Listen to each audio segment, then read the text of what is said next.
Quem começa falando? Você. Pode ser você?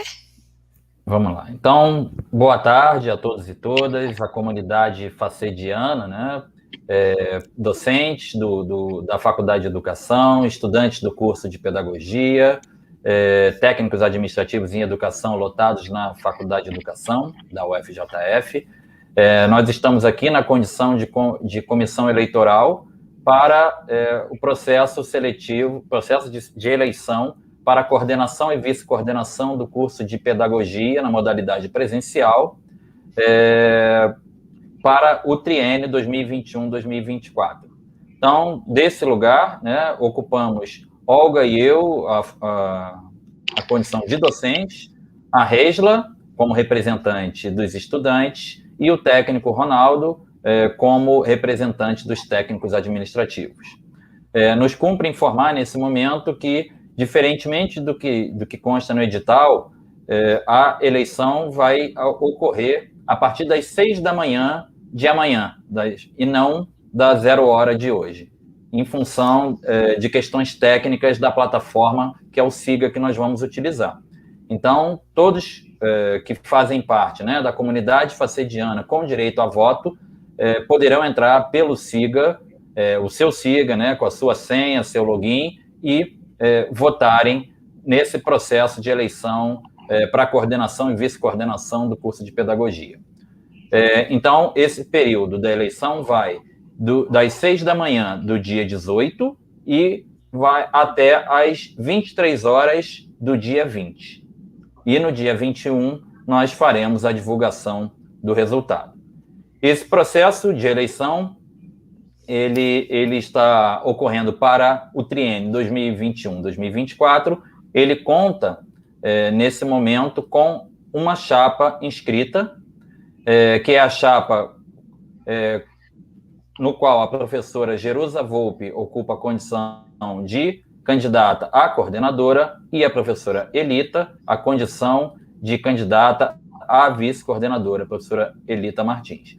Então, a gente agradece, né, a participação das professoras o acolhimento das professoras a esse edital, né? Lembrando que a chapa chama-se Pedagogia em Luta pela Vida Digna e pela Educação. Então, no momento de tantas dificuldades, né, que nós temos atravessado no país, de uma forma geral, e na universidade pública e o curso de Pedagogia não fogem a essa realidade, né, de dificuldade, a gente agradece a professora Jerusa, a professora Elita, pelo acolhimento ao edital, né, para dar conta desse desafio. Então, Olga e Reisla querem fazer alguma complementação? Eu queria dizer que, coincidentemente, estamos hoje no primeiro dia de aula de retorno, começando então o período letivo 2021.1. Desejamos então que seja um período bastante produtivo para todos nós, que consigamos com coragem, fé e saúde enfrentar esses desafios e desempenhar com bastante empenho as nossas responsabilidades acadêmicas. Sejam todos bem-vindos. Nesse momento, então, entra na tela a professora Jerusa e a professora Elita. Muito obrigada.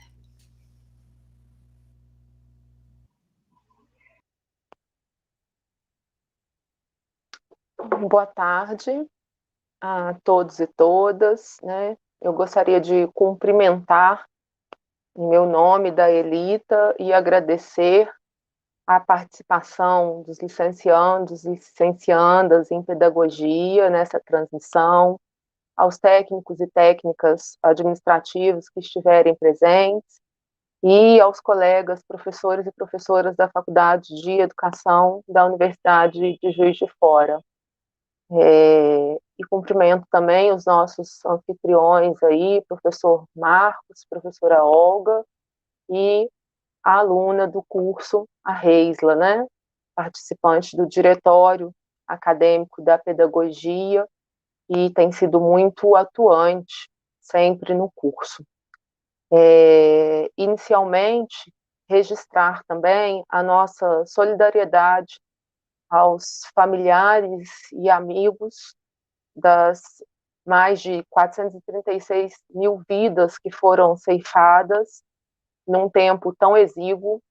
A gente está falando de cerca de 1 ano e 3 meses desse isolamento que não se fez para todos, né?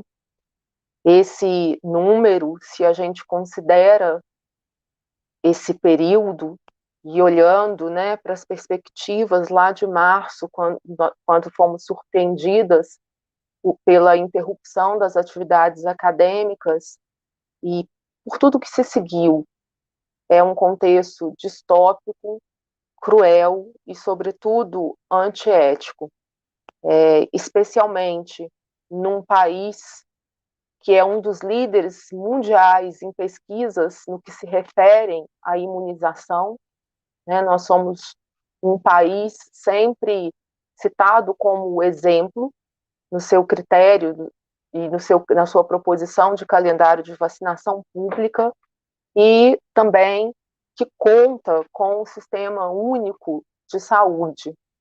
Além de sermos uma das economias, hoje, né, caímos, estamos na 8ª, mas estamos na 12ª, alguns apontam 14ª, mas já estivemos por muito tempo entre as 10 primeiras posições do mundo.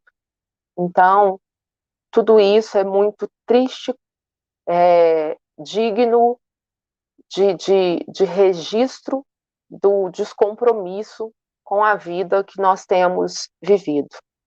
Nós gostaríamos também de agradecer e parabenizar a gestão do Guilherme e da Milene, né, que está se encerrando, que assumiu tantos desafios, sobretudo nesse último ano, surpreendidos, né, por uma crise que de pandêmica tornou-se uma crise humanitária, nacional e internacionalmente. E dizer, colegas, que sendo eleitos, nós estamos contando com vocês, não só na transição, mas nessa gestão, pela aprendizagem e pelas experiências que vocês acumularam. Bom, o contexto eu já assinalei um pouco, diz respeito a um aprofundamento, especificamente no caso do Brasil, das desigualdades sociais, né, e da ampliação dos níveis de pobreza de um lado e de riqueza extrema de outro. A gente vive um país que até anos anteriores viveu de maneira muito tímida, insuficiente, mas chegou a conhecer alguns programas de distribuição de renda, de universalização, ao menos, ao acesso ao ensino superior, né? Então, de um lado, a gente vê os índices de pobreza crescendo, e isso é perceptível a olho nu. Aqueles que não podem estar num contexto de isolamento por razões de trabalho circulam e vê o aumento das pessoas em situação de rua nas cidades, o aumento dos movimentos buscando, né, elaborar cestas básicas para distribuição entre a população, kits de higiene, e, por outro lado, uma notícia recente, né, na Forbes, do número de bilionários novos neste mesmo contexto, né? Então, isso é lamentável. E essa multiplicação, evidentemente, carrega o estigma que sopeja, sobretudo, entre bebês, jovens, crianças, adultos e os idosos que são pobres e que são negros. Eles são a população certamente diretamente atingida. Do ponto de vista do ensino, ensino e educação, a gente presencia uma desorganização e uma ausência de propostas do Poder Executivo por longa data, e quando ele resolve responder, ele responde de uma forma ineficaz, ineficiente e desarticulada, né, dos sistemas, dos 3 sistemas que nós temos, federal, estadual e municipais, e, sobretudo, desarticulada do que há de mais precioso na educação, que diz respeito ao material humano, ao corpo docente e ao corpo técnico, né? E se valendo da compra de forma bastante atabalhoada, sem muita transparência, de plataformas, materiais didáticos que são de fundações privadas ou de entidades privadas, né?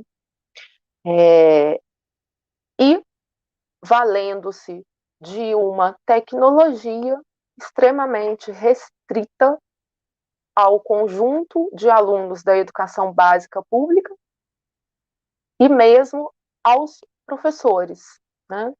Hoje mesmo, antes de iniciarmos a transmissão, eu estava com um problema na minha internet fixa e mudei para móvel, mas o sinal continua instável.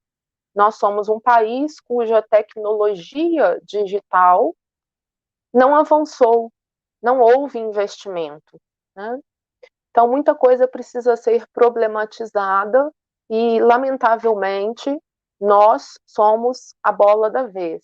Nós, funcionalismo público e, sobretudo, os docentes, num clima de perseguição ideológica, misturado com esses interesses escusos da iniciativa privada, somos os grandes vilões, né? Então, todo o insucesso na verdade, isso que está acontecendo dizem, né, ser efeito do nosso atraso no que tange ao uso das tecnologias de informação, né? Não sendo verdadeiro isso, em grande parte, porque isso diz respeito a apenas uma questão técnica, fácil de se resolver, mas não está nas nossas mãos. E é nesse cenário que se insere o curso de pedagogia, muito precioso para mim e para a Elita, responsável pela formação de professoras e professores, mas o magistério do primeiro segmento do ensino fundamental, vamos registrar o gênero, ele é prioritariamente feminino, que podem exercer, nós precisamos lembrar, funções que vão da docência, mas que abrangem também gestão, administração, planejamento, pesquisa, e que atuam nesse nível que é crucial de informação, né? Lembrando aí a Anísio Teixeira, é a base, não se constrói uma casa a partir do seu telhado, se constrói da base, e a base é a educação básica, primeiro segmento. No primeiro segmento são formados toda a fundamentação científica que vai amparar depois o segundo segmento, o ensino médio e prosseguir no ensino superior, né? E essa educação básica, lembremos também, envolve os bebês de 0 a 3, as crianças de 4 e 5, né, e a partir de então, no ensino médio, de 6 até os 12, passando pelos adolescentes, pelos jovens, pelos adultos e pelos idosos, numa modalidade muito cara para mim, que é a EJA, que tem sofrido em demasia nesse momento de pandemia, né?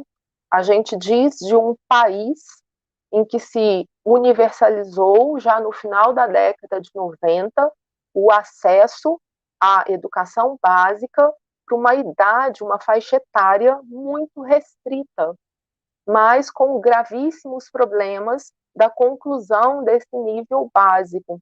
Então, a gente vê hoje um pleno movimento de esvaziamento do ensino médio, mesmo entre os jovens na faixa, né, reconhecida socialmente como própria ou adequada. E foi considerando esse contexto que eu e a Elita, né, a Faculdade de Educação, o Departamento de Educação, assim como outros departamentos, os colegas estão sentindo esse peso, o magistério está sentindo a exaustão envolvidos em questões que agora tornam o trabalho muito mais intenso em termos de dedicação. Então, está todo mundo exaurido, né? Exaurido e talvez um pouco atônito, atordoado, sem movimentar, indignado ou mesmo perdido com essa sequência de acontecimentos. Então, eu e Elita registramos lá na carta em que escrevemos, disponibilizando nossos nomes, né, o fato de sermos duas mulheres. Então, condição de mulheres, a gente vive ainda, né, essa representatividade cultural na responsabilidade de filhos pequenos, no caso da Elita, com 2 filhos, em idade escolar. No meu caso, a questão dos pais e parentes de primeiro grau em processos de envelhecimento, né? Então, isso sopeja sobre nós. Ambas somos egressas da Faculdade de Educação, do curso de Pedagogia, com mestrado em Educação nesta casa também, né? Então, nós sentimos o peso disso do compromisso que nós temos pelo curso e a responsabilidade e o agradecimento que a gente tem por essa casa que nos formou, né? Estamos incrédulas, como muitos outros, em assistir todo esse negacionismo da ciência, a secundarização da vida, né, em torno de falsos dilemas, vida e economia. Isso é um falso dilema, não existe isso, né? Retornar ou não às atividades de ensino, não existe esse dilema. O dilema são quais são as condições para o retorno dessa atividade presencial de ensino. Não é torná-la, como o projeto de lei deseja, essencial, né? Torná-la atividade essencial do ponto de vista jurídico é simplesmente amordaçar os professores no seu direito de manifestação, porque a atividade essencial ela perde o direito à greve e a uma série de outras questões, né? Ambas meio taciturnas com todo o processo de desumanização que a gente vive, gente. Não é só perda material, a gente está falando de uma perda que é imaterial, né? Essas mortes que eu já citei, tantas, milhares delas poderiam ser evitadas e nós estamos muito hesitantes em não dar conta desses desafios que se aglomeram, mas a gente, como diria o saudoso Freire, é preciso esperançar. E a diversidade sempre foi uma palavra que fez parte do contexto de educadores, sobretudo da educação básica, né? Então, a gente se ofereceu, e aí o título da chapa diz muito isso por os objetivos precípios pelos quais nós precisamos lutar agora, porque a gente não vai ter outra chance. É preciso lutar pela vida, e não basta ser vida, ela precisa ser digna. E pela educação, que sim, está ameaçada e encontrou na pandemia uma janela de oportunidade enorme, né? É uma janela daquelas de mais de 2 metros, né? Para esse esvaziamento. Bom, eu já falei, agora eu vou pedir a Elita para que ela se apresente, cumprimente aí as pessoas, e depois a gente vai apresentar um pouquinho da carta programa ainda em aberto que nós construímos para ser apresentada nesse momento de inscrição de chapa. Elita, por favor. Obrigada, Jerusa. Boa tarde a todos e todas. Boa tarde aos meus colegas professores aqui presentes, aos alunos e alunas, aos representantes da secretaria da faculdade, outros funcionários da instituição também que possam estar presentes. minha boa tarde e também meus agradecimentos à Comissão Eleitoral, Olga, Marcos, Risla e Ronaldo. E também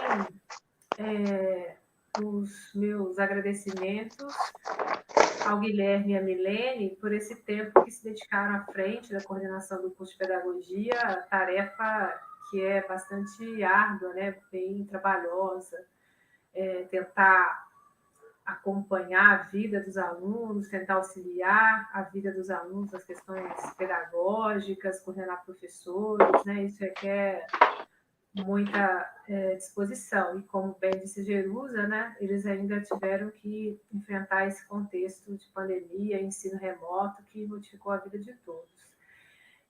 Eu aceitei o convite da Jerusa para compor chapa, para concorrer à coordenação do curso de pedagogia, porque, como ex-aluna do curso, né, entendia que faz parte, né, do meu trabalho e que eu devo demonstrar responsabilidade e uma forma de agradecimento, tentando contribuir com tudo que essa faculdade já fez por mim, ainda enquanto discente, né? Mas com a certeza de que não vai ser uma atividade nada fácil. Então, assim, bom é poder contar com a Jerusa, que é uma profissional extremamente séria e muito comprometida.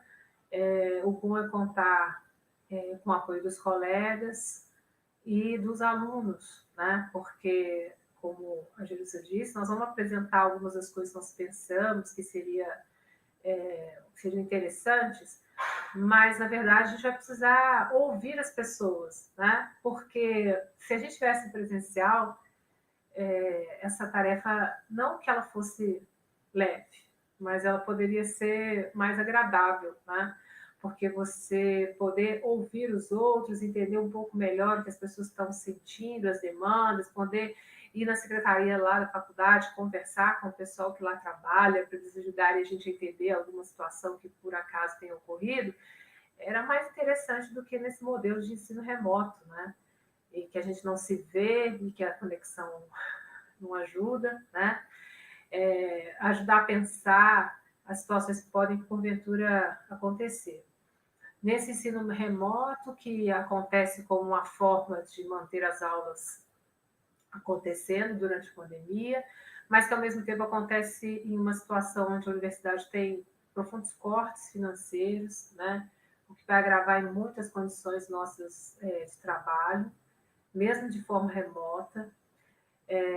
E se porventura, né, a gente pensa num retorno presencial, quer dizer, né, quando as condições forem possíveis, outros tantos desafios vão acontecer. E aí a gente precisa de recursos financeiros, a gente precisa de mobilização, né, a gente precisa de trabalho coletivo, e a gente vai precisar tentar construir caminhos, né, para essas situações que são extremamente novas, diferentes, as pessoas estão sofrendo individualmente, estão sofrendo com questões financeiras, questões relativas à saúde, questões mesmo de relacionamento, né?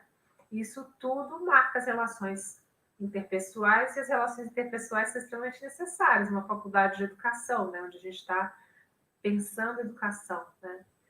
E aí me preocupo muito como a gente vai conseguir ver as demandas, por exemplo, de alunos que se formam nesse contexto remoto e dessa turma que está chegando e que não teve nem o prazer de conhecer a estrutura física, né? Conhecer as salas da faculdade de educação, né? Vivenciar esse espaço que para a gente é tão querido. Então, assim, agradeço a confiança da Jerusa, agradeço antecipadamente, né? Imaginando que vocês também vão confiar em mim, na Jerusa, para dar conta desse trabalho, da coordenação do curso de pedagogia. E aí eu vou passar para a apresentação dos slides, assim, rapidinho, com uma lista de sugestões, de propostas que nós apresentamos, no modelo de carta, que foi isso que a gente fez. A gente não fez um programa propriamente dito, né? A gente fez uma carta de intenções, e a nossa ideia é poder dialogar com as diferentes coordenações que compõem que atuam na Faculdade de Educação, com a direção da faculdade, com os alunos, os demais funcionários, os colegas professores, para a gente pensar com mais riqueza de detalhes as medidas que precisam ser tomadas, né? E com isso a gente também vai precisar contar com um apoio inicial do Guilherme e da Milene para a gente poder fazer essa futura transição. Então, eu vou começar os slides, né? Porque aí a gente conversa e depois abre, né, para alguma pergunta, né, ou alguma sugestão. Tá bem? Vamos ver se está certo.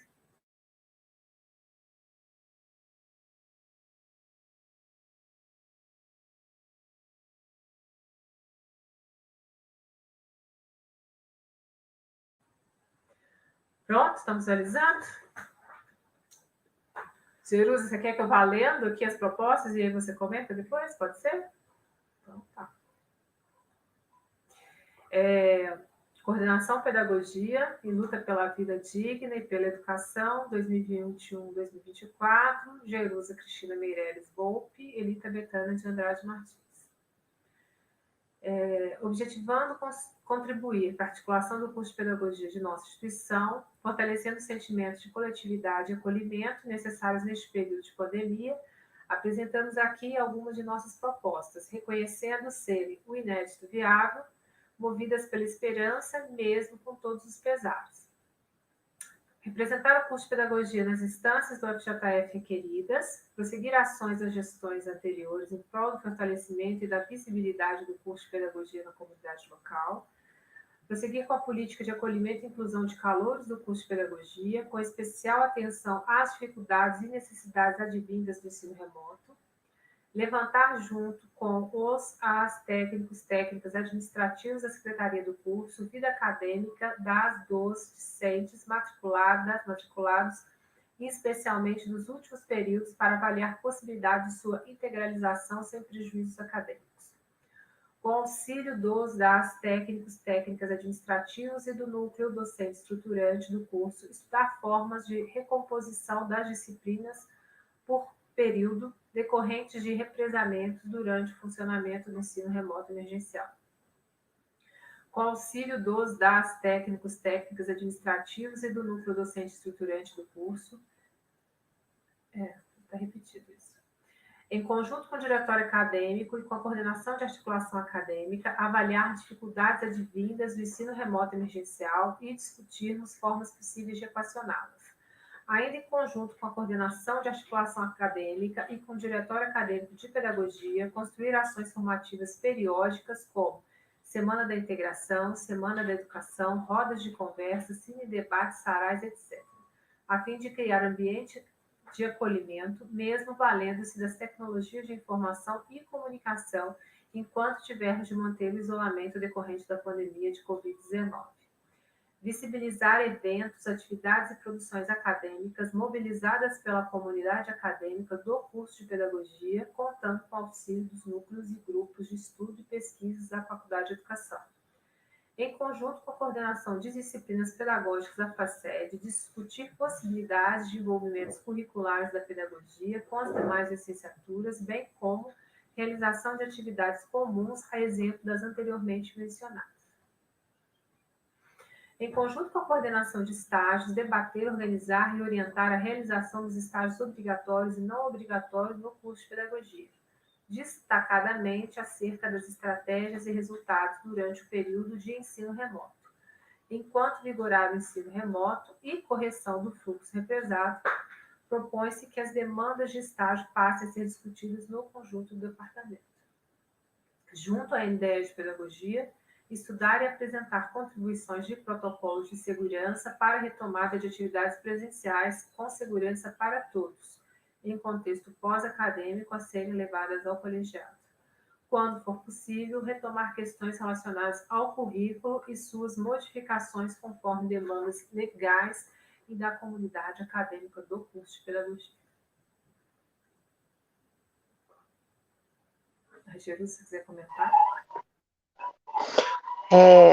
Bom, gente, eu queria também registrar aqui, não sei se eu fiz, né, a minha gratidão à Elita por compartilhar E aí eu sei que para fins legais é preciso haver um coordenador, uma coordenadora e uma vice-coordenadora. Mas para fins práticos, pedagógicos, nós seremos uma dupla, né?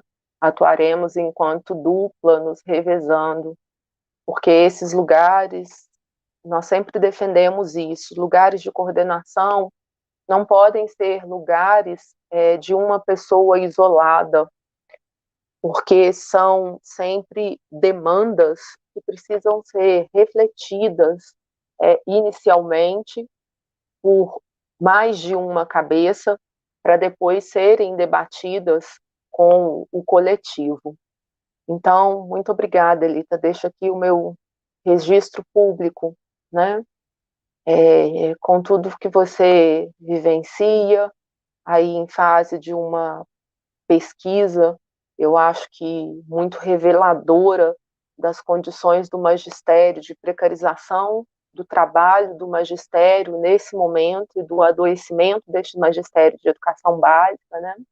Uma pesquisa que você está encerrando e começa a publicar e apresentar os dados dela, que são bastante reveladores e estarrecedores para quem já teve a oportunidade de ouvir, né? Na sua condição de mãe de duas, né? Um adolescente, uma pré-adolescente, também de pais, queria te agradecer por topar, porque não é pouca coisa, a gente vai dar muita cabeçada, mas é bom, muito bom saber que tem assim um ombro exatamente do meu lado ali como suporte primeiro, né? E aí a gente colocou como prerrogativa, gente, dessa proposição que nós fizemos, a Elita apresentou aí, esse comprometimento de todos. Senão a gente não vai conseguir concretizar nada. E aí, para os alunos que estão chegando, ou que mesmo já ingressos no curso, ainda, né, desconhecem, nós temos uma composição hoje interna, onde há 4 coordenações. Nós temos a coordenação de pedagogia, que é a coordenação do curso. Nós temos uma coordenação de articulação acadêmica. Hoje, quem responde é a professora Olga e no vice o professor Marcos, que estiveram aqui como anfitriões na abertura. A coordenação de estágio supervisionado, que hoje quem responde por ela é o professor Alexandre Cadilli, e a coordenação de disciplinas pedagógicas das licenciaturas, né? Essa coordenação cuida mais de perto das demais licenciaturas, mas a pedagogia também é uma licenciatura. E aí, nas ações, né, nos objetivos, a gente procurou já envolver essas 3 outras coordenações segundo seus objetivos próprios, né? Como que a gente integra o trabalho dessas outras coordenações em prol do curso de pedagogia. E também todos os outros colegas via núcleos ou grupos de estudo e pesquisa, porque é assim que a gente consegue dividir.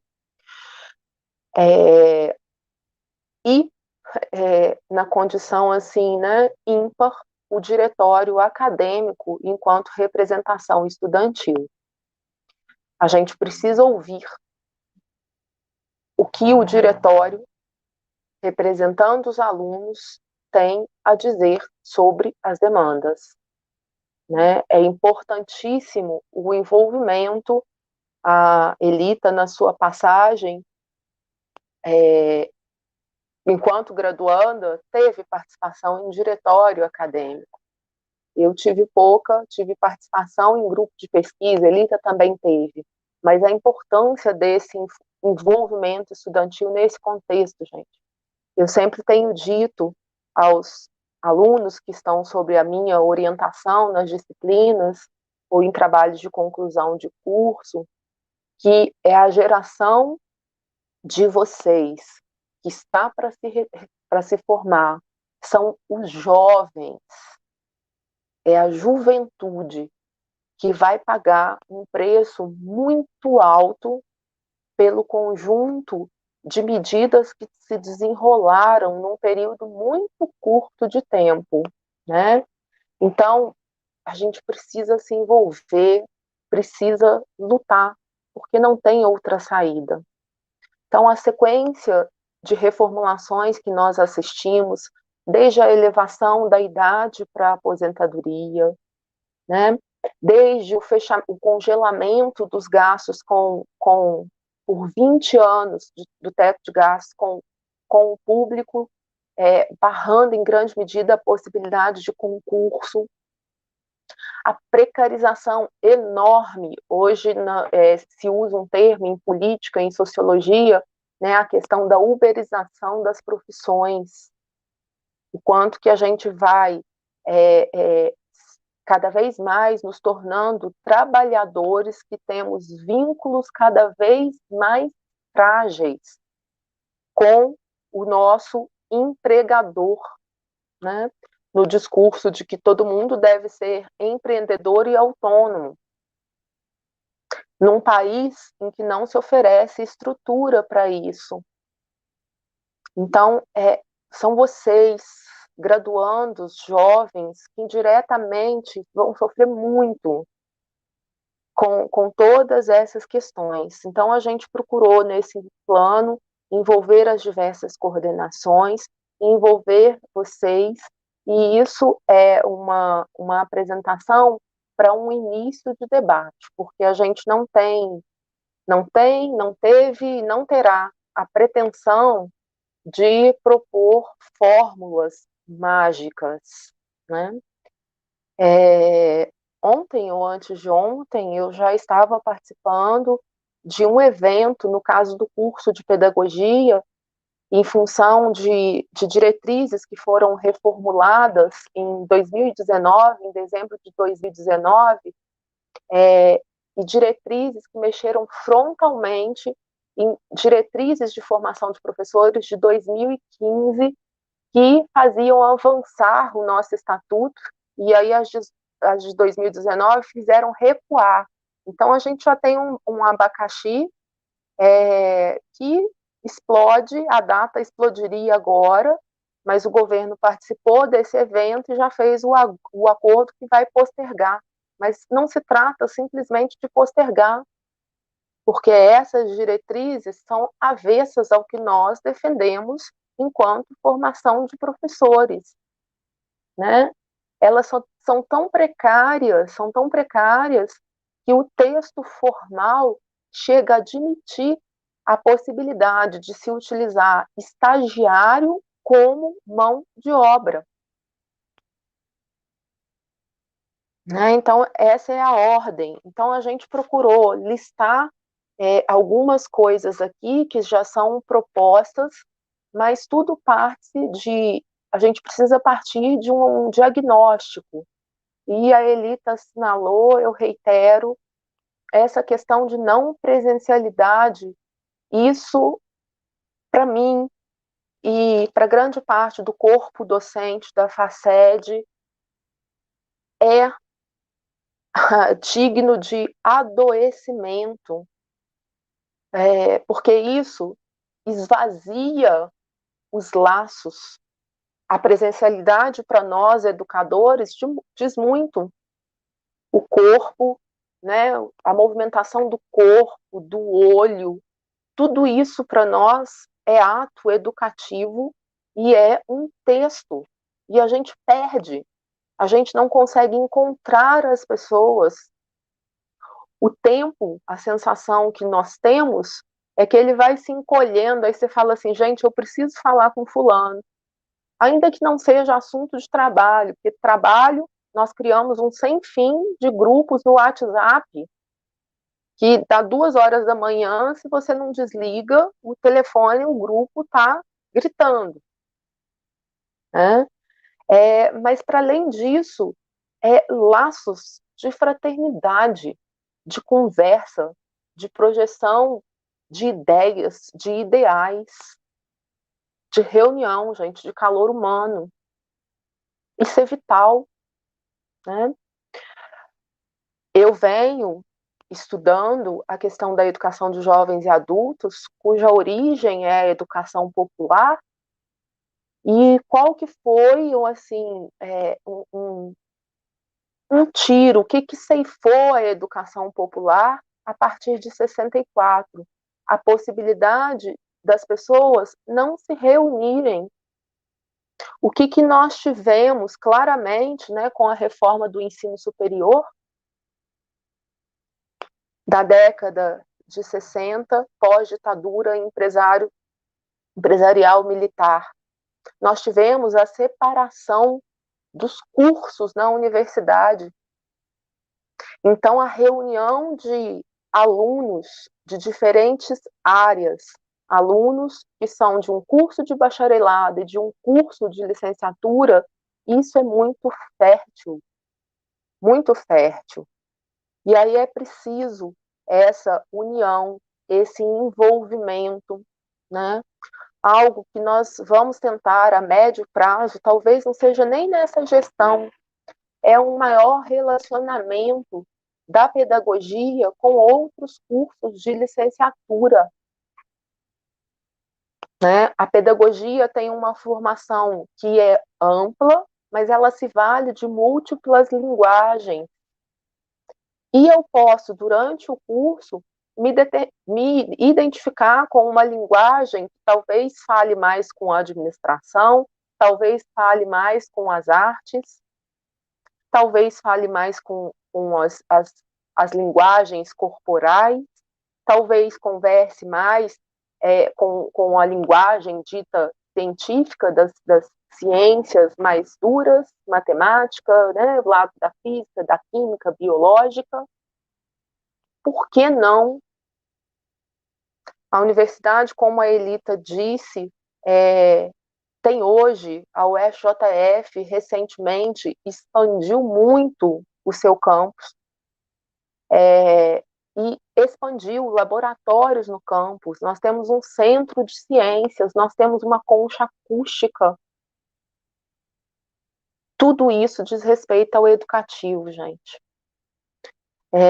Então é isso, a gente está se apresentando e a gente precisa, uma palavra que eu e a Elita falamos muito, né? Cuidar uns dos outros, cuidar das relações interpessoais, porque nesse momento, né, exauridos em meio a demandas pessoais e do trabalho, é muito fácil, às vezes, sobretudo com a palavra escrita, algo ser interpretado de uma forma enviesada, ou com a palavra dita, né, dependendo do momento que eu estou, se eu estou ansioso, se eu estou nervoso, se eu estou triste, porque a essa altura do campeonato, as mortes se aproximaram de nós.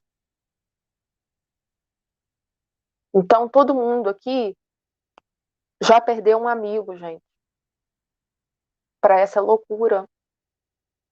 Eu coloquei lá no grupo da área, como isso é público, né, presta até a minha homenagem, professor Cleiton de Oliveira.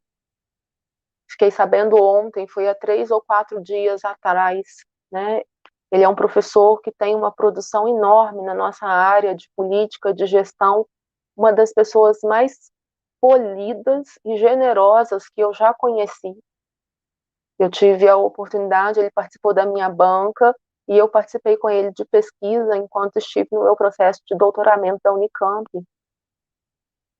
Então, é óbvio que a gente fica nervoso, que a gente tem hora que se desespera, a gente precisa cuidar, porque isso não pode ser a prerrogativa, né, para a gente permitir-se ser cooptados pelo discurso do medo, porque esse é um discurso perigoso. Nós já vimos isso acontecer nas ditaduras da América Latina, esse discurso do medo, né, da denúncia. Os nossos colegas da educação básica estão sofrendo muito muito caso de assédio moral, né? E nem pelo discurso da competição. A ideia falaciosa, não, se eu for melhor do que fulano, eu garanto a minha empregabilidade. Isso é o que desejam que nós acreditemos. Mas nós somos animais sociais.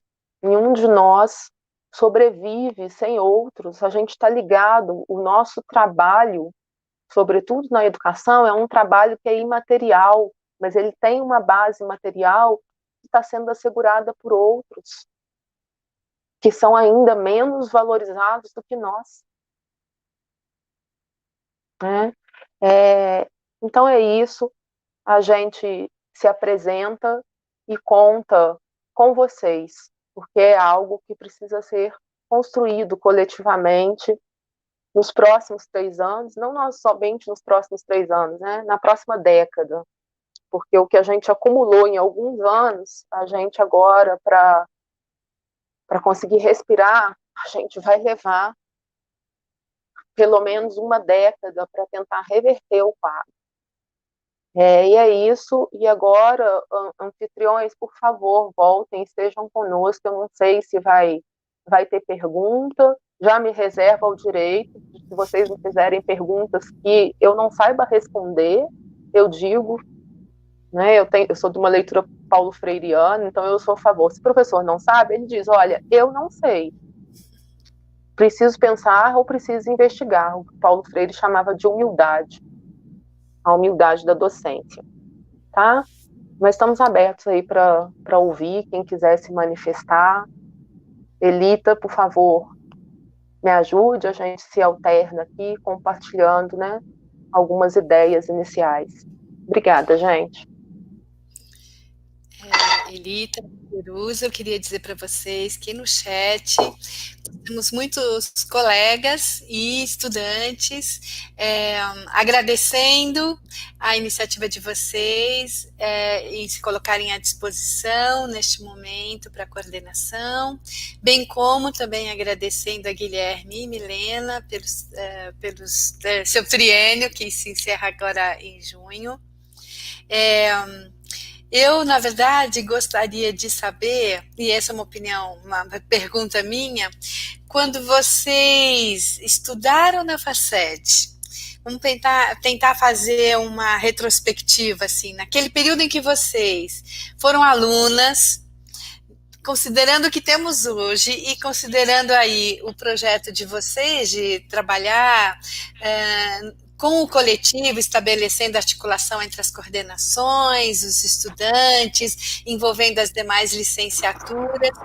Vamos fazer um exercício aqui utópico de pensar como é que foi, o que tinha de bom na época em que vocês eram estudantes da Faced e como é que a gente pode pegar esse período que eu imagino que talvez tenha sido mais leve sob o ponto de vista dessa convivência, mas também desafiador sob o ponto de vista acadêmico, como é que a gente pode dar esse salto, né, quicando agora nesse nosso contexto atual e pandêmico, mas pensando como vocês sonham com uma Faced quando a gente puder estar presencialmente nos corredores, na sala de aula, como é que vocês pensam sobre isso? É só uma provocação, e daqui a pouco acho que a gente continua com uma questão. Jerusa, você conseguiu ouvir a pergunta que você caiu? Eu caí, vocês viram, né, gente? Mas olha, eu acho que... Eu não tenho nada a ver com isso, tá? Eu caí e voltei, eu acho que sim, eu peguei a pergunta, mas Elita, eu vou propor que você comece, porque você me antecede um pouquinho, eu acho que as situações que nós vivemos enquanto graduandas, elas já mostram uma distinção de contexto político, né? Então, eu acho que vale a pena você começar. Olha, eu entrei para a Faced em 1990, e o período que eu vivi não foi muito tranquilo, não, né? Lógico que a gente não tinha um vírus assolando, mas eu, como o Jerusa destacou, né? Eu já era do movimento estudantil no ensino médio, né? No antigo segundo grau, eu já era do movimento estudantil, então eu entro para a universidade e aí automaticamente eu já fui atraída para o movimento estudantil na universidade, vou para o DEAC, DCE. E aí, enquanto aluno, a gente tem, assim, pensando, né, um contato bacana com os professores, a faculdade de educação era bem menor, era um prédio novo, né? E aí os núcleos ainda não se organizavam, com exceção do NES, que já havia do NEC, que já havia uma movimentação, né? E, assim, a gente vivia uma fase de corte, a gente ouvia os professores falando da questão da aposentadoria, porque a gente tem o Collor, né, com um projeto já de privatização. Enquanto estudante, eu participei do movimentação Fora Collor, e aí, com a queda dele, depois o Fernando Henrique, Itamar, né? E logo depois a gente vai ter lá o Fernando Henrique. A universidade foi passando por uma fase de cortes financeiros naquela época, né? Os professores já começavam a dar notícia para a gente. Enquanto aluno, a gente às vezes tinha uma certa dificuldade para entender. A gente falava sobre a questão da privatização, mas naquela época a gente achava que privatizar era pôr uma plaquinha no prédio e vender, e hoje a gente sabe que é muito mais perverso, né? A gente está assistindo, por exemplo, aqui em Minas, uma ideia de entregar as escolas estaduais de ensino médio para organizações sociais, né? A gente está vendo o governo federal sinalizando com bolsa de R$250 para a educação infantil, né? Então, a gente está vendo a privatização em outros moldes, né? Então, hoje, enquanto professora, a gente tem sentido, de novo, né, a fase dos cortes, só que a fase dos cortes aliado a algo que não foi vivenciado há pelo menos 100 anos, né? E que mesmo sendo vivenciado agora, né, uma pandemia, ela tem marcas bem distintas, né? É um vírus que se propaga com muito mais facilidade, a forma de aproximação entre os países fez com que isso, né, se tornasse mais aligerado ainda. E a gente tem uma situação que, para mim, é bastante complicada, que a universidade antes, né, ela vinha, se a gente imaginar 2003, 2004, a universidade vinha numa fase de tentar se abrir, né, de atender outros públicos, outros grupos, né? E aí a universidade tendo condição de pensar em acolhimento estudantil, né, em assistência estudantil. Coisa que na minha época não tinha ainda. A gente não tinha essas conquistas, a gente lutava para, né? E aí a gente tem 2004, 2005, aí a gente vem num crescente, num movimento crescente da universidade ser de fato de todos. E aí hoje a gente passa pela situação, né, que era por exemplo, uma faculdade de educação. O Álvaro estava aí com o desafio de tentar adequar esse espaço às pessoas com deficiência. Porque na minha época de graduação, a gente tinha um professor deficiente visual. Hoje, a gente tem aluno com deficiência visual. Então, assim, esse prédio precisava acolher, respeitar as particularidades, né, as necessidades de cada um. E aí se corta recurso. Recurso que auxiliaria, né, que estava auxiliando nessas adequações, nessa assistência a esses estudantes, ao financiamento da pesquisa dos professores, porque esses grupos de pesquisa hoje são muito mais atuantes e um número muito maior do que na minha época, né? E aí você tem notícia que o orçamento é de 2004, você fala, meu Deus, é como se agora me mandassem vestir uma roupa de quando eu tinha 15, 16 anos, não vai caber, né? E aí você vai cortar onde? O que você vai deixar de fora? E assim, existem questões, né, que a direção vai sentir com mais intensidade, né? Mas existem outros que vão vir diretamente para a coordenação. E aí a questão, porque o coordenador de curso, ele está nesse meio de caminho entre professores e alunos que vêm com demandas, né? E aí como é que você combina essas demandas, que em algum momento podem entrar em choque, né? E aí, como? e com essa dificuldade, né? E, quer dizer, a direção, como é que a direção está conseguindo conduzir, como é que a gente vai estar trabalhando junto com a direção como suporte, né? E contar com o apoio dos funcionários. Então, assim, da secretaria, da manutenção das salas e tudo mais. Eu vejo, assim, hoje, né, se você fala assim, o que a gente pode fazer? O que a gente pode fazer, tentar, no primeiro momento, saber quais são os problemas que as pessoas estão enfrentando que diz respeito aos seus horários, aos seus cursos, às suas aulas, aos seus créditos, ansiedade não de se formar. E aí a gente tentar saber o que está acontecendo e tentar, né, buscar onde, quem pode, como, para a gente tentar sanar. E aí a gente vai ter um monte de desafio, né? Porque só de imaginar, nós estamos em 2021, isso é um mandato de 3 anos, existe, então, uma grande chance de a gente ter que lidar com o retorno presencial, né? Porque eu acredito que até 2024 a gente tenha voltado, né? A gente tenha, por mais incompetência que a gente tenha em algumas instâncias, né, do governo federal, a vacinação vai acontecer, os efeitos dessa vacinação vão ser sentidos, né? E a gente vai ter um movimento de presencial. Agora, como vai ser esse movimento? Quais as condições? Como é que isso vai acontecer? Isso é um dos desafios. Então, assim, eu não consigo ainda dizer ao certo, né, como será. Eu tenho preocupações de questões que eu acho que ficarão no nosso caminho, né, que serão demandas para o nosso trabalho, e por isso a gente insiste muito, né, na questão do coletivo, da conversa, porque senão a gente não vai conseguir dar conta, né? É uma fase muito, muito estranha, né? Mas que ao mesmo tempo, e aí tem a questão do inédito possível, né? A gente não pode perder esperança, porque perder esperança e não ocupar os postos que estão sendo apresentados contribuir de uma certa forma para que esses problemas se agravem, né? Porque a gente está vendo uma situação complicada e a gente sabe que existem forças diversas na sociedade. Então, a gente não pode deixar espaço vazio. A gente tem que ocupar, mesmo que seja difícil, mesmo que às vezes a gente fala, meu Deus, onde é que eu estou amarrando a minha égua?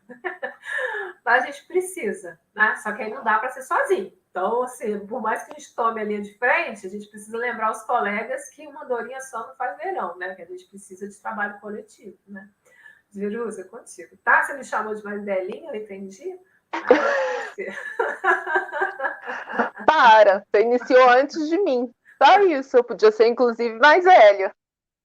Bom, na verdade, o contexto que eu pego enquanto graduanda final da década de 90, 2000, e é um contexto ainda de restrições, né, que a Elita coloca. Eu me lembro ao longo do nosso curso de graduação, por diversas vezes, e eu sempre digo, quando a gente está realizando pesquisa, que um indicativo para mim da situação da pobreza da escola é a gente olhar para os banheiros, a condição dos banheiros e o que minimamente é necessário num banheiro, que é papel higiênico.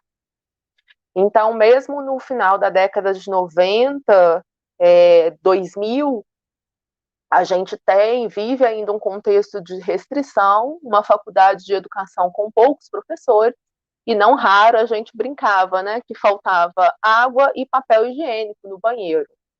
Então, a gente fazia um revezamento de levar rolo de papel higiênico, e aquilo era compartilhado entre a turma.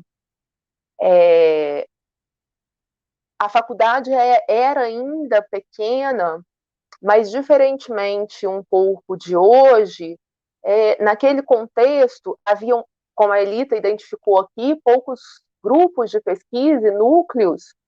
Eu me vinculei ao NES, que hoje é coordenado pela Elita, né? A ocasião, participava dele, hoje quem é meu colega de gabinete, professor Rubem, né? E a professora Lucilena Teixeira, que foi a minha orientadora do mestrado. Enfim, mas naquela ocasião, o curso de pedagogia fazia umas movimentações, porque eu venho de um contexto ainda, a gente já estava na virada, a Elita também viveu isso, que era das especializações. Então, a gente tinha lá, né, a supervisão e a administração, o magistério, a gente tinha separado as especializações. E a administração, era então nomeado administração.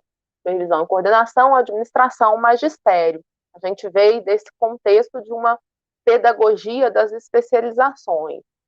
Então, dependendo do que você escolhesse, a gente ainda fazia alguns movimentos de circular por outros cursos. Então, no meu caso, eu fui, como eu me interessei pela administração, como a primeira especialidade, eu cheguei a fazer disciplina na administração, na economia, a gente fazia alguma coisa. Né? Quem fazia magistério fazia alguma movimentação pelo curso de letras, né? E aí, em 2002, veio o primeiro governo, né, a primeira eleição do Lula, e que as coisas foram se transformando. É suficiente? Não, gente.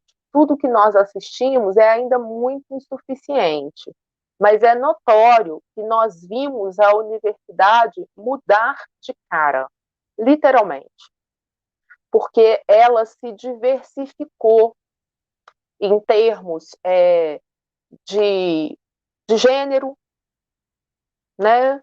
Porque hoje a gente tem uma multiplicidade que não se reduz mais a essa discussão de homem e mulher, avançamos em relação a isso e temos a presença disso cada vez mais fortemente, de raça, né? A gente viu de fato a chegada dos negros e negras, quilombolas, algo que a gente jamais tinha sonhado, né?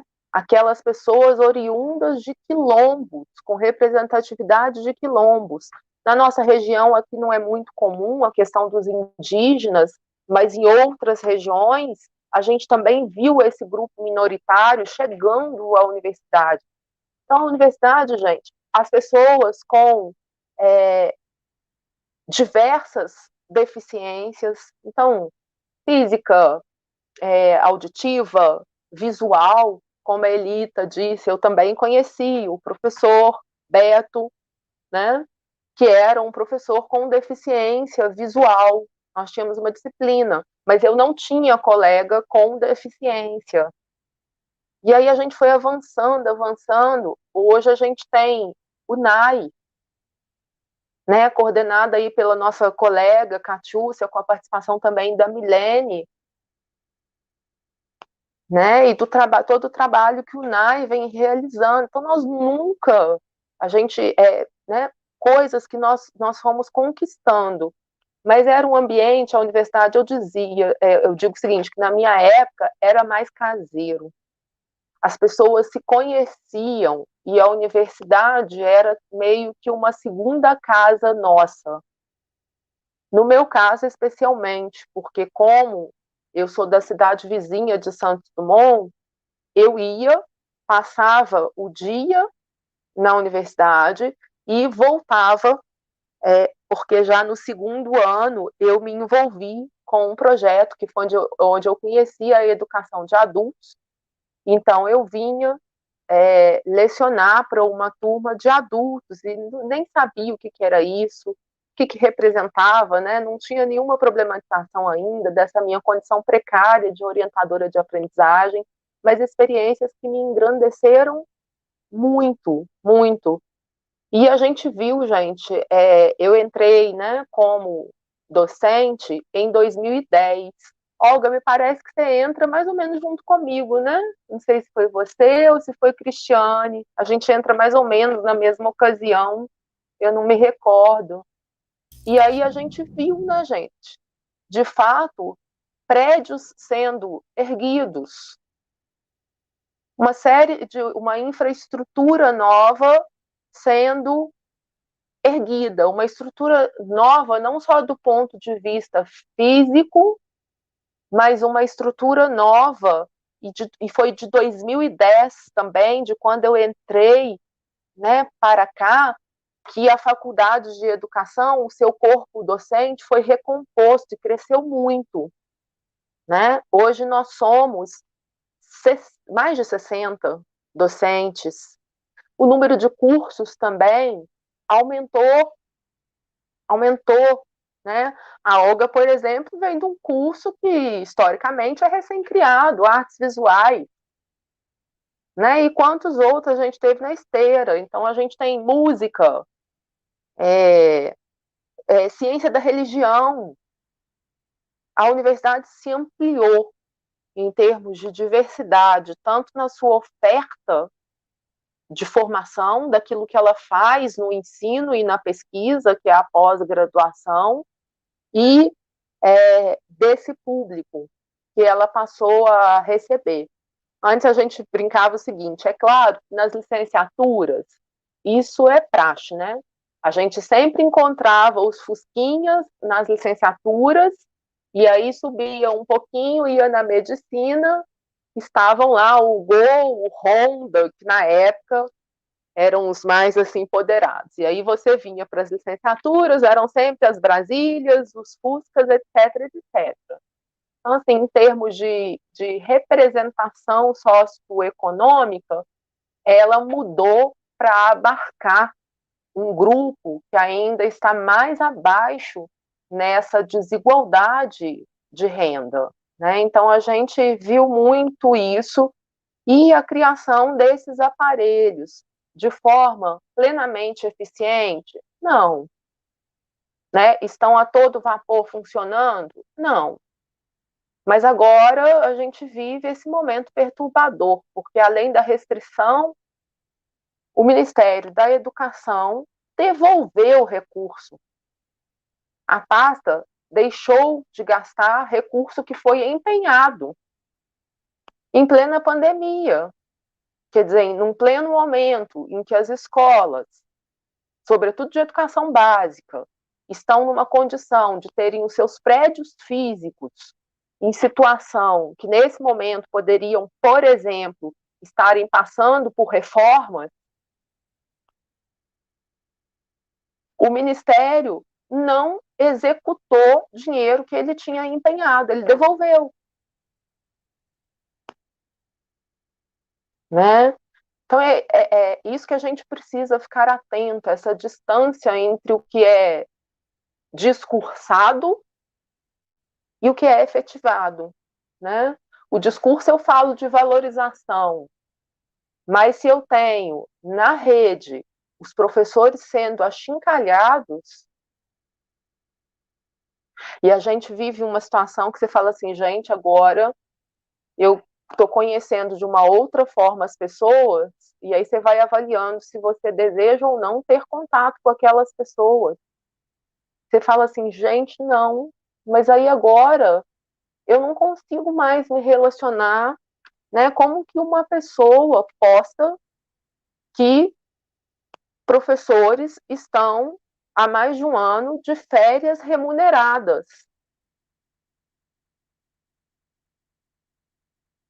Então, assim, é muito triste, né? Professores sendo achincalhados e por membros da comunidade política, abertamente. Esse discurso, né, de que os professores não querem trabalhar, no caso de Juiz de Fora, por exemplo, foi proferido por um vereador. Né? Outro vereador fez uma transmissão ao vivo em que se tece uma crítica infundada, desonesta e aberta à Universidade Federal de Juiz de Fora, como uma piada de péssimo gosto.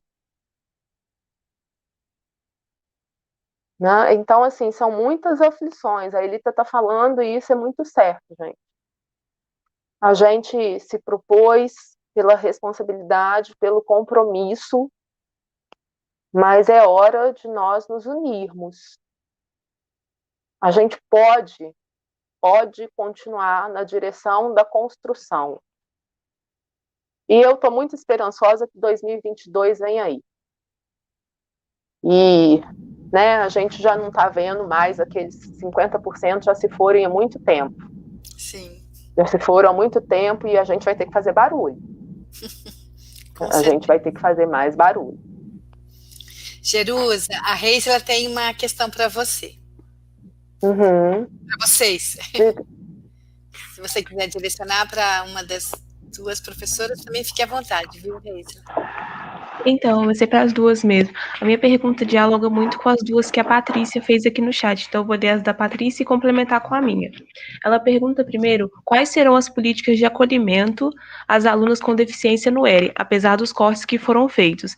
E aí, eu queria complementar com a minha, que é o seguinte, a gente tem uma aluna, né, com deficiência visual na FACED, e a gente tem, de outro lado, que não tem sinal sonoro no elevador, e outras várias coisas. Eu queria saber se tem alguma proposta nesse sentido, para tornar esse espaço da FACED, esse espaço físico também mais acessível.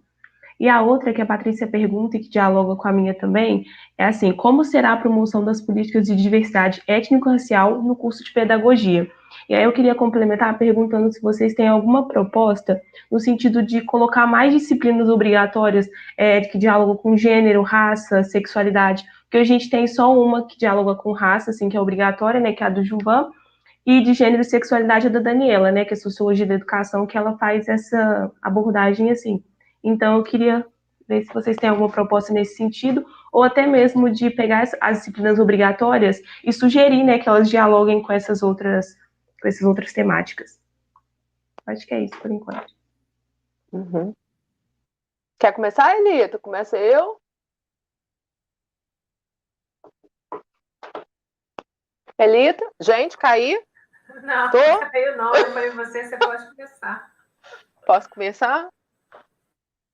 Gente, primeira questão do acolhimento, e aí nós já sabemos, né, do caso da aluna da pedagogia, e ela na pedagogia é ela, nas demais licenciaturas há outros, tá? A gente não tem resposta para isso. E aí eu digo com muita sinceridade, eu acho que a única forma de enfrentamento vamos ser nós mesmos. Nós, pessoas, e vocês, colegas dela, nos unirmos para isso. E aí eu digo com indignação, mas a gente já houve um evento, a Catiúcia, né, no papel de coordenação do NAI, já colocou isso. As restrições, uma parte do NAI vai ser assegurado das bolsas, mas algumas coisas serão perdidas. A universidade não tem ainda uma política conforme existe na educação básica, que é de assegurar um professor que acompanha aquele aluno com deficiência. Não existe essa política na universidade. É algo que não se pensou. Talvez o próximo passo fosse esse. Então, nesse momento, a gente vai ter que contar com a criatividade, com exatamente o espírito de solidariedade entre os estudantes. Porque questões da ordem de infraestrutura, a questão sonora, eu acho que seja até algo simples de resolver, precisa ser verificado com a direção, e o custo disso, eu acho que seja um custo baixo de se resolver. A questão da sinalização de piso, isso já estava no projeto, num projeto da direção, até da direção atual, essa coisa da sinalização de uma coisa de relevo que sinaliza os pisos, mas eu não sei o custo disso. Então, certamente, nós esbarramos nisso.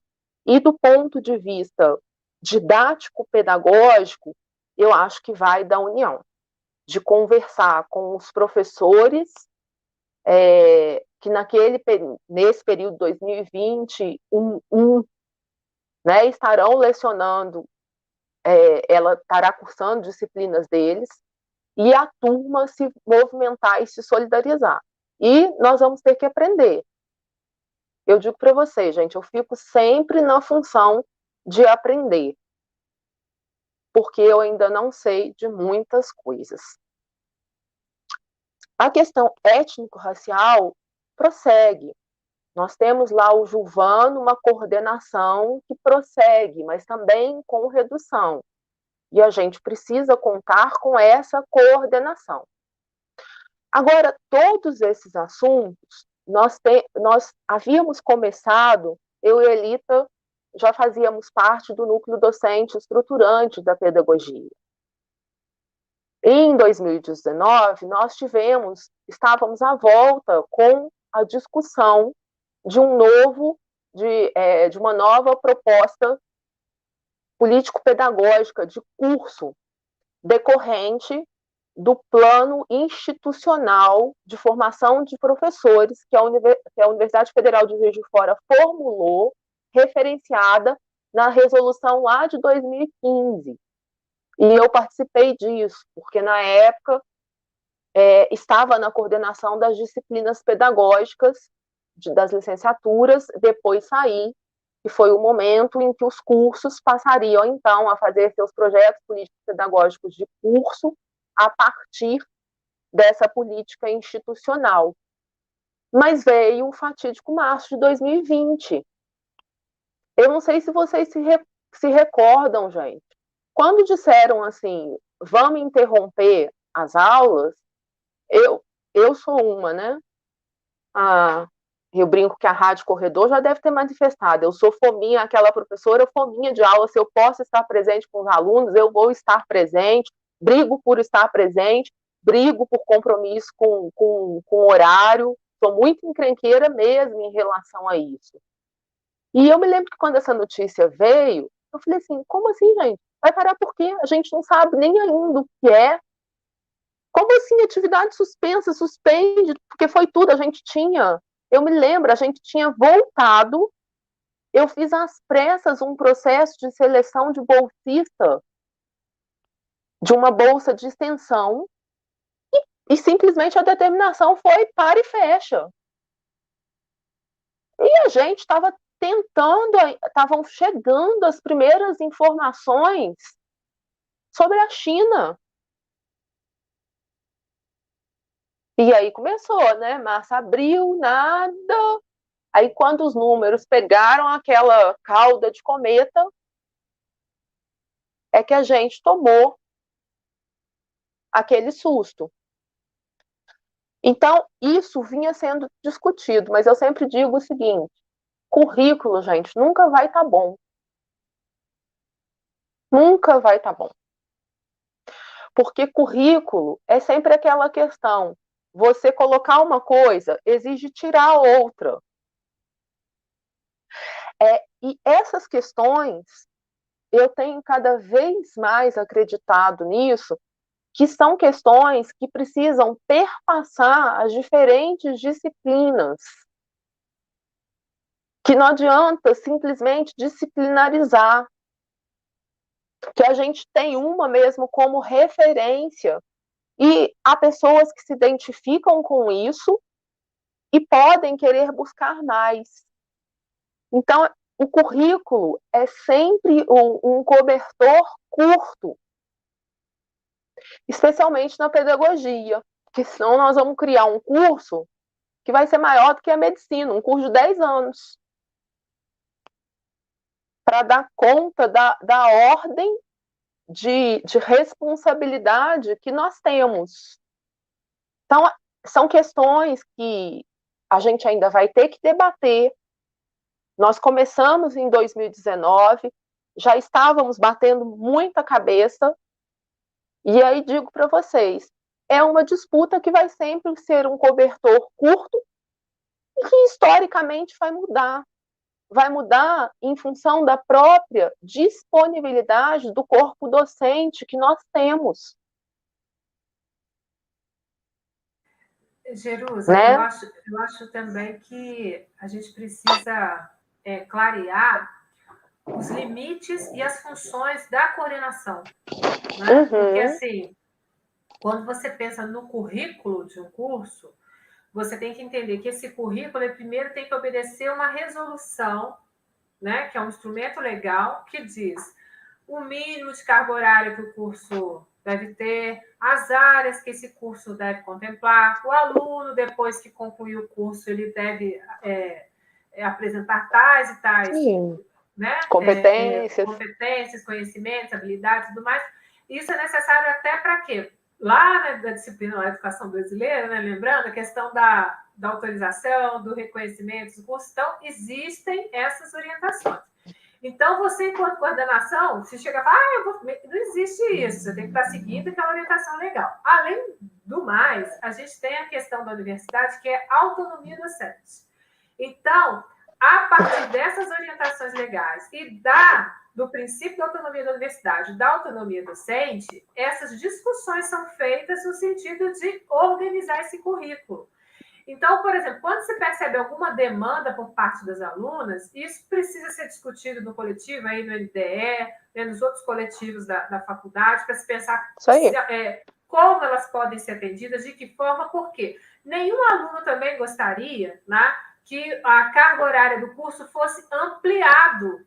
Vamos imaginar, olha, número X de horas. Aí lá na universidade tem um número X mais 4, mais 20. Opa, mas lá eu formo assim, lá eu formo assado, né? Então, existem essas questões todas que precisam ser pensadas. Por exemplo, quando pensa assim, qual a política para? Enquanto coordenação, você participa das discussões para a criação da política. Você pressiona para, porque aí, assim, você pede a solidariedade, mas você também pressiona, né? Você fala, a gente está fazendo as tripas corações, mas e aí? E aí? O que a direção pode fazer? E aí? O que a reitoria pode fazer, né? Existe esse movimento, sim, de construção de política, que é negociação e pressão. Mas não somos nós que formulamos as políticas. Então, a gente está dentro de uma instituição e essas políticas são formuladas coletivamente por toda a instituição. E a gente ainda tem núcleos dentro da universidade responsáveis por conduzir essas discussões para formular os programas, né, que vão ser adotados, as medidas que vão ser adotadas dentro da instituição. Então, a gente tem que tomar cuidado com isso, porque senão você... eu fico vendo, por exemplo, aqui na cidade, a gente tem restaurantes que fecharam, crise financeira. E aí a pessoa, no primeiro momento, culpabiliza a prefeita, a figura da prefeita, ou a figura do prefeito, como se ele fosse o único, né? Ele é o mais próximo, ele está ali como a pessoa que canaliza todas as pressões, mas existem demandas que não são resolvidas exclusivamente por ele, né? Ele não tem este poder, então ele tem que estar mobilizando e levando as decisões, as discussões para as instâncias que têm a responsabilidade de tomar essas decisões. Eu acho que então é importante a gente estar atento a isso. Então, por exemplo, a gente tem o quê? Pedagogia presencial, a gente tem pedagogia à distância. A gente está como coordenação da pedagogia presencial, mas a ideia é dialogar com todas as coordenações, inclusive a coordenação da pedagogia à distância, né?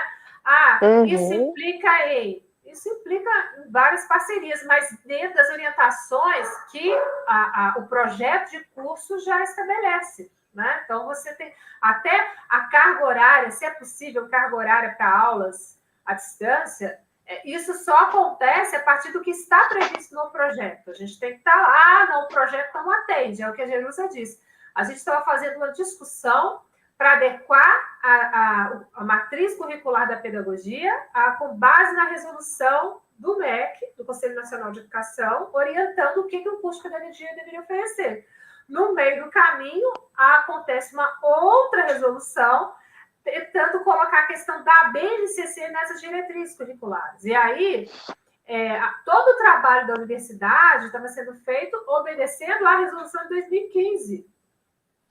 Se agora, né, existe uma outra mudança, então a universidade como um todo, né, e aí os cursos de licenciatura vão discutir o que fazer em relação ao projeto de formação de professores da Universidade Federal de Juiz de Fora, e aí a gente, enquanto curso de pedagogia, entra nessa discussão e pensa, então, a partir dessa orientação, o que nós estamos fazendo aqui no curso de pedagogia? Então, assim, eu estou chamando a atenção porque estar na coordenação é estar articulando, é estar lidando com diferentes forças, né? É um movimento.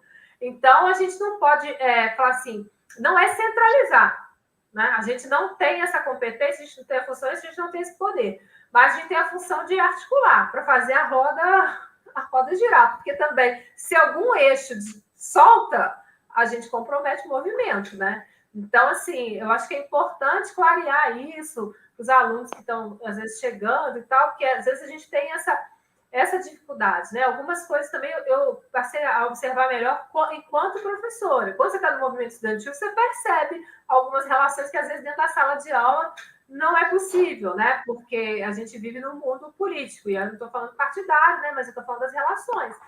E aí, precisa deixar claro isso, né? Então, a coordenação tem um papel importante, não dá para deixar, não, quem vai ser coordenador do curso? Não sabemos quem? Não, então temos que assumir, mas com o reconhecimento dos limites, né? E a clareza do que é função de coordenação, né? Que também já não é fácil. Guilherme e Milene, que nos digam. E outra coisa, Jerusa, para não esquecer, o NESC, atualmente, ele é coordenado pela professora Zélia. Eu sou vice dela também, então eu preciso... na vice. Isso, sou vice também. Tá compartilhando, é junto. Então, é isso, gente.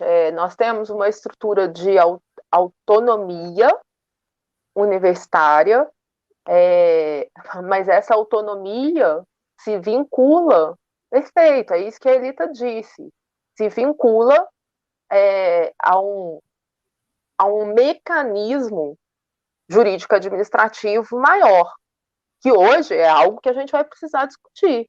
É horrível. Para a pedagogia, sobretudo, né, que foi o que se definiu a partir da resolução 2019, é horrível. É horrível. Porque é quase que se admitir um retorno às especializações, né, que nós lutamos tanto pela defesa de uma docência como princípio, né, e de que a administração, a supervisão e a coordenação tivessem como princípio fundante a docência.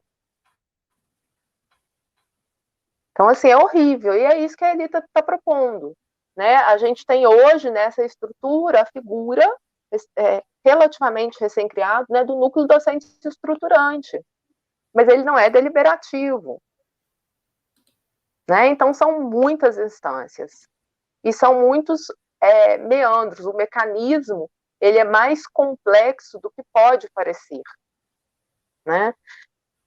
Cada mexidinha que se faz, gente, só para vocês entenderem, eu que já estive na coordenação de disciplinas pedagógicas, lidando com o conjunto das licenciaturas, uma mudança que se faz, depois para você acertar aquilo em relação ao alunos anteriores, é um transtorno sem fim, porque uma simples mudança de uma disciplina de período gera o que se considera um novo currículo. E para as coordenações, o que acontece? As coordenações têm um interstício de 3 anos. E tem-se como praxe que as coordenações sejam assumidas. Agora a gente não está vendo muito um movimento de novos professores chegando pelos concursos, mas em 2010, quando eu cheguei, as coordenações praticamente foram assumidas por quem estava chegando, não conhecia a história daquele curso, estava chegando ao ensino superior, na carreira do magistério superior. Então, são muitos meandros, né? A gente tem que entender que é uma costura muito difícil de se fazer. Mas, claro, a gente vai ouvir, a gente pode tentar caminhos alternativos, mas tudo isso depende de um conjunto muito diverso de fatores, e não é, de novo eu vou dizer, disciplinarizando e aumentando, porque senão a gente vai construir um curso, como está lembrando a Elita aí, que não tem fim, Aí depois, né, Elita, todos concordamos, é feita a mudança, depois os alunos falam assim, gente, o meu curso enlouqueceu, eu vou mudar, porque meu curso está falando agora que vai ter 6 anos para integralização do curso. Então, é muito mais difícil, gente, do que pode parecer. É um mecanismo muito complexo mesmo. Mas a gente precisa discutir, e já está na pauta discutir essa resolução de 2019, né, que ficou parada pela urgência da pandemia, que exigiu de nós, realmente, o foco é cuidar de outras coisas. Porque agora é uma questão de vida, né? Foi prematuro, foi até prematura, por mais que nós tenhamos tardado, foi ainda prematura a nossa entrada no ensino superior, e no caso da educação básica e a privada, ainda mais prematura ainda, porque as pessoas não entenderam, trataram um contexto excepcional de completa atipicidade com a mais absoluta normalidade. Né? Não, gente, nada mudou. Eu só estou fazendo o seguinte, vai ficar melhor, inclusive, para você, professor, porque agora eu vou te pôr dentro de casa.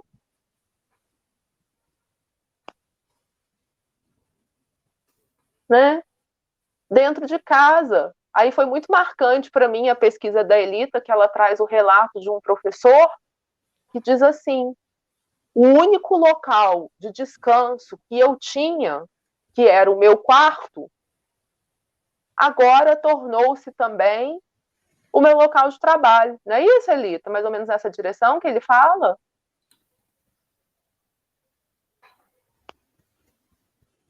E a gente tendo que lidar, né, com máscara, gel, e vai na rua, tira a roupa, toma banho, não toma banho, quente resolve, não, frio resolve, e passa álcool gel, não funciona, congela, esfria, e põe máscara, tira a máscara. Com essa loucura, gente. Né? E tudo foi normalizado. Não, nós fizemos uma simples mudança, gente. Agora vocês foram para dar aula com as tecnologias. Mas a tecnologia não funciona, né? Porque cai, volta. E a tecnologia, ela é uma linguagem, tá aí a Olga, que é da Artes Visuais, que torna tempo. A gente faz um vídeo, para editar um vídeo que depois vai ter 5 minutos, a gente levou um dia inteiro. E não ficou bom, porque se um profissional pega, vai falar assim, nossa, que coisa infantiloide esse negócio, que coisa mais precária.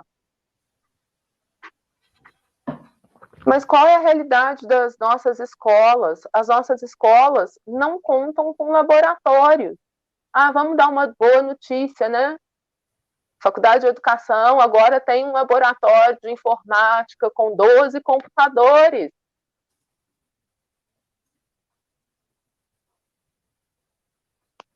Então, vocês veem que muitas escolas brasileiras não têm sinal de internet. A gente não tem no campo sinal de internet aberto para todo mundo. Os bairros vizinhos, pobres ali do entorno, os alunos não estão acompanhando absolutamente nada, porque eles não têm sinal de internet pelo celular, não conseguem pagar um plano. Né? Há alunos nossos do ensino superior e a universidade fez das tripas coração, porque ela ainda tinha recurso. Então, o que ela tentou fazer? Colocou bolsa para os alunos, né, mais economicamente carentes, para eles contratarem planos de internet, e agora está disponibilizando empréstimo de equipamento. Muitos deles são equipamentos de ponta? Claro que não, gente. Claro que não. Então, assim, se de fato fosse valorizado, a gente teria recursos para isso, mas o os cortes e essas devoluções estão aí para mostrar. Então, é muito mais complicado do que pode parecer. Como a Elita disse, a gente não está tirando o corpo fora e a responsabilidade, não, né? Mas é muito mais complicado, né? Muito mais condicionado a uma rubrica específica que às vezes você não pode mexer. A gente está precisando de papel, mas eu tenho uma rubrica específica que só admite comprar toner. Não, gente, toner eu tenho. Não, mas não pode. Então ainda tem alguma coisa que fica presa. É bem complicado. Mas vamos construindo. O que a gente não pode deixar é de debater e refletir.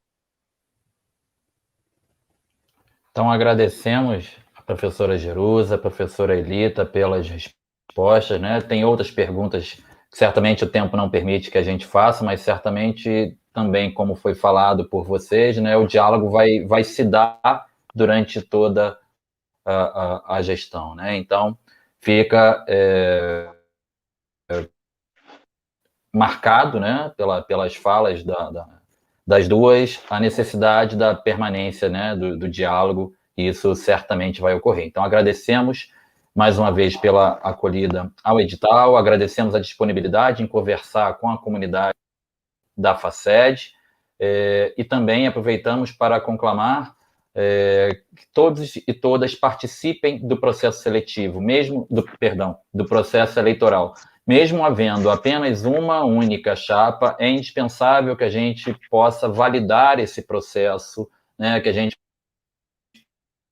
possa garantir uma legitimidade da gestão, né, para a gestão, né, que esse apoio possa se manifestar no dia a dia do exercício da gestão, mas também nesse momento do voto. Então, lembrando que o voto ele vai se dar das 6 da manhã de amanhã, dia 18, até as 23 horas do dia 20, quarta-feira, quinta, né? Quinta-feira, pelo SIGA. Bom, o SIGA 3, cada um entra lá com seu login, com a sua senha e consegue ali fazer o voto na chapa.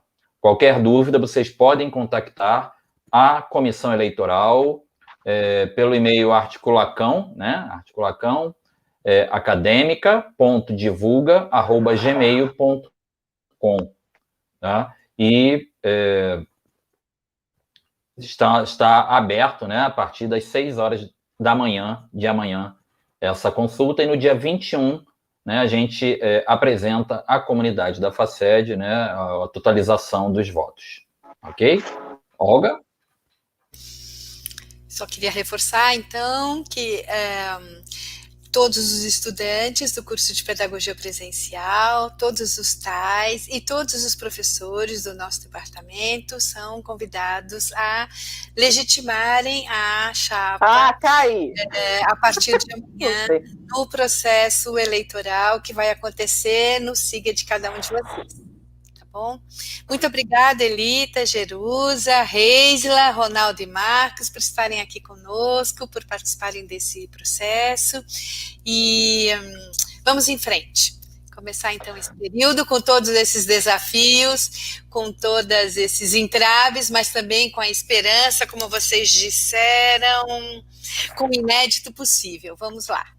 Muito obrigada, gente. Boa tarde para vocês. Até breve.